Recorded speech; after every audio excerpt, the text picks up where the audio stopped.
જય હિન્દ, જય ભારત, જય રાજપૂતાના. હું ઈશુદાન ગઢવી. આજે કેટલી બહેનોના એવો વિડીયા જોયા કે બહેનો કોઈ નિવેદનના કારણે જોહાર કરવાનું વિચારી રહી છે. એ બહેનોને મારે કહેવું છે કે હજી અમારા જેવા તમારા ભાઈઓ જીવે છે.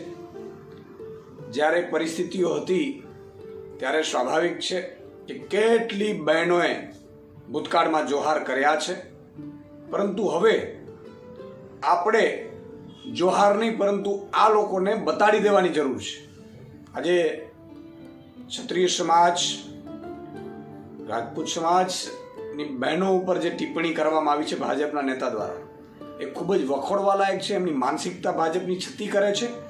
પરંતુ હવે આપણે જોહારો કરીને નહીં પરંતુ મજબૂતાઈથી, હિંમતથી, અહિંસાથી લડીને આ લોકોને જવાબ આપવાનો છે.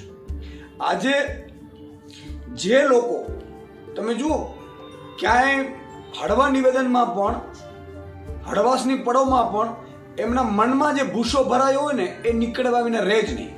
એટલે દરેક મારી બહેનોને મારી વિનંતીથી હાથ જોડીને કે એવું કોઈ પગલું નહીં ભરીએ. આપણે શું કામ હવે જોહાર કરવાની જરૂર પડી છે? આપણે આ લોકોને ખદેડી નાખવાની તાકાત રાખીએ. આ દેશમાં રાજપૂતોએ માથા આપીને પોતાની ઇજ્જત, પોતાનો દેશ, આપણો ધર્મ એના માટે રાજ કર્યા હતા ને બચાવ્યા હતા લોકોને. આજે અમીરજી ગોહિલની વાત હોય, સોમનાથની સખાતે, મહારાણા પ્રતાપની વાત હોય, આપણે ખૂબ બધા ઇતિહાસથી વાકેફ છીએ. પણ કોઈ એકાદ વ્યક્તિના કારણે આપણે જોહાર કરીએ તો એ લોકોને કાંઈ ફરક નથી પડવાનો.